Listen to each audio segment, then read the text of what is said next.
আজকের ভিডিওতে আপনারা জানতে পারবেন কোন কোন খাবারগুলো খেলে আপনার চুল পড়ার সম্ভাবনা বেশি। প্রথমে আসি অতিরিক্ত ফাস্ট ফুড ও ডুবো তেলে ভাজা খাবার এবং প্রক্রিয়াজাত মাংস খেলে। দ্বিতীয় নম্বরে রয়েছে অতিরিক্ত অ্যালকোহল বা মদ্যপান করলে।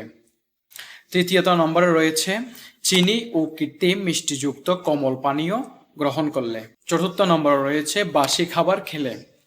পঞ্চম নম্বরে রয়েছে উচ্চ মাত্রায় গ্লাইসেমিক খাবার গ্রহণ করলে, যার মধ্যে রয়েছে সাদা রুটি, ভাত, আলু, ওটস ইত্যাদি।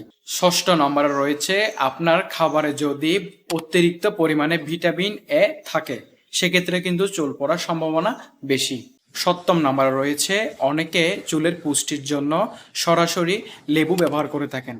লেবুতে থাকা অতিরিক্ত সাইট্রিক অ্যাসিড ব্যবহারের ফলে আপনার চুলে ও মাথার ত্বক শুষ্ক করে দেয়, যার ফলে আপনার ত্বকের নানান ধরনের সমস্যা সহ শুরু করে চুল পড়ার সম্ভাবনাটা বাড়িয়ে দেয়। অষ্টম নম্বরে রয়েছে যারা দীর্ঘদিন ধরে কাঁচা ডিম খেয়ে আসছেন, সেক্ষেত্রে তাদের চুল পড়ার সম্ভাবনা বেশি।